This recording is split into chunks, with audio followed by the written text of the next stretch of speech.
Now that we have LibreOffice Writer open, don't be alarmed at the number of buttons and tabs on the screen. You'll get familiar with them the more you use the software. Up here, we have our drop-down menus.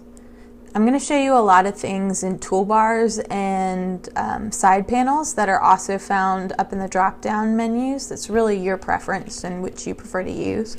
But one thing I do want to point out is the LibreOffice Help button. It's under Help. If you click LibreOffice Help, there's tons of information and it's searchable. So if I was looking up how to print, I can just type in print and they have lots of information. So even, adding printers, it has information on. Okay, close out of that.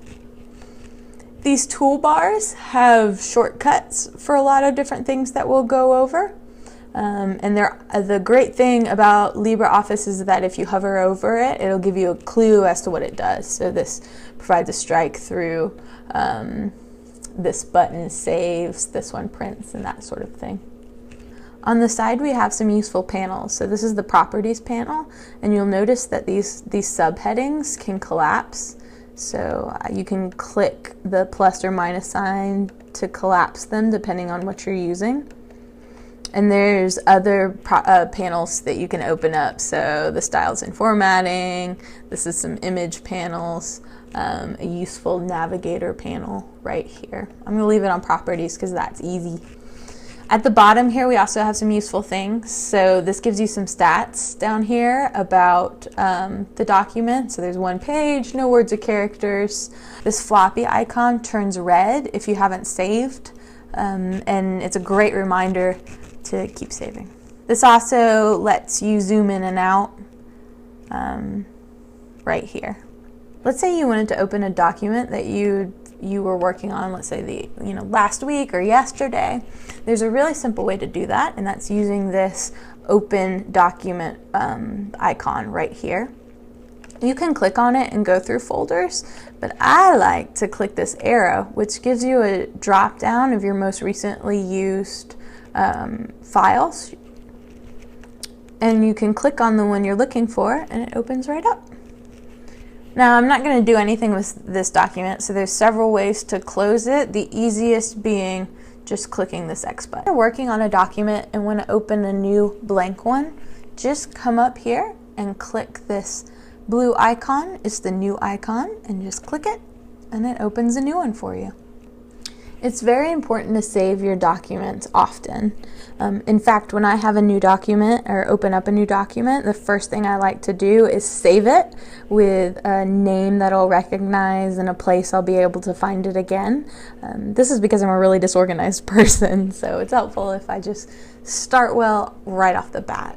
So you'll notice up here at the top, the document is called Untitled 1, and that's because I haven't saved it yet. So I'm going to click this floppy disk icon, and that's going to allow me to save. And of course you can use Control S to save as well if you like keyboard shortcuts, either way. So in the Save pop-up, it lets you do a few things. The first one is name the document, so I'm going to call this one Alice. The next thing it lets you do is select where you want to save it. So I'm going to save it in my Documents folder because that's where I'll look for documents. It gives you some choices here. You can save it to a particular format. I just leave it on the default all formats. That is just fine. It also lets you save it with a password. So that'll let you password protect it if you have some important information on it. I'm going to leave it off for the purposes of this video though. And then click Save. Now if I open up my folders here and go to Documents, you can see Alice is saved right there. Now, LibreOffice is really good about telling you when you need to save. So let's say I change something real quick. I'm just going to make a little modification. You'll notice as soon as I made a change that a little red dot appeared on the Save icon. And also down here, this little floppy disk icon turned red. So that lets you know that the document has been modified since the last time you saved, and it might be a good idea to save again. So you can click this again to save, like that. or you can double click right here and do another change to show you the third way you can save. There's actually bunches of ways to save. You can do the Control S and that saves it as well. Not everyone uses the same kind of word processor, so it's a good idea if you want to make sure your formatting is preserved when you're sharing files with people, especially people who are using proprietary software, that you export your document to a PDF. And this is really easy to do. So I'm just going to go up here and click this red Export as a PDF button. And it lets me name my document just like the Save pop-up did. So I'm going to call it Alice PDF. And I'm going to make sure that it's saved to the documents folder, and it is. So let's click the Save button. And let's go in and take a look at it. So I'm going to open up my folders, go to Documents, and there's Alice PDF.pdf.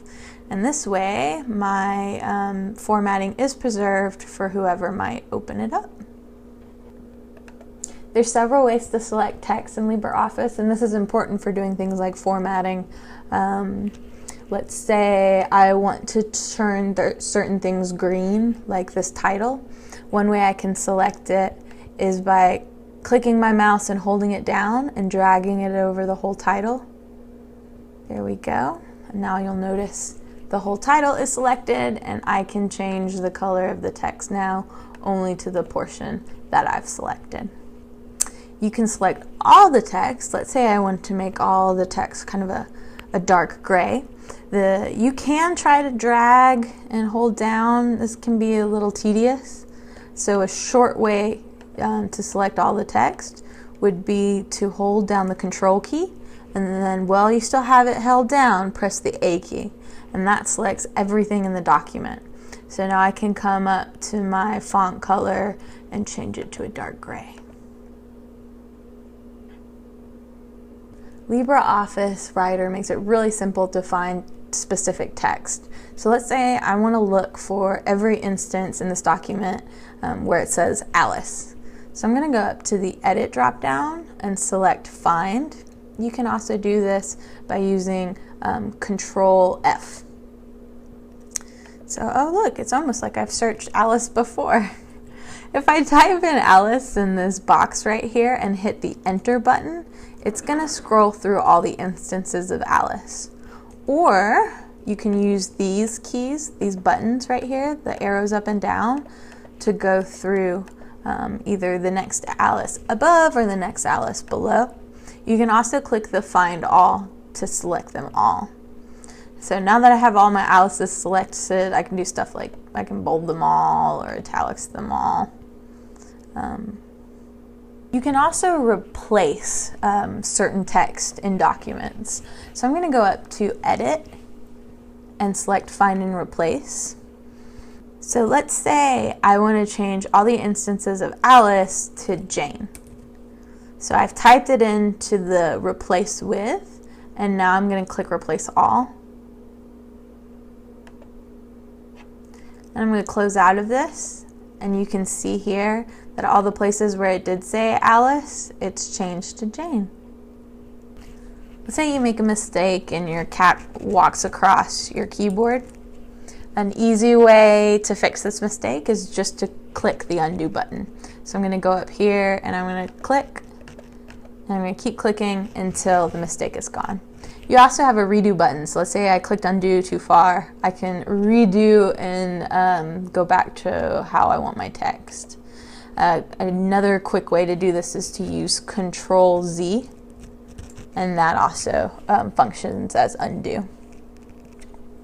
Changing fonts is very simple. There's several ways to do it. You can use this bar up here. I'm going to use the Properties panel just because I find it more convenient. To change a font, you just select what you want to change. I'm just going to click this title here and select the whole line. And using this drop down, I can see all the different fonts I have loaded on my computer and select the font I want to change Alice's Adventures in Wonderland to. So I'm going to pick Free Mono.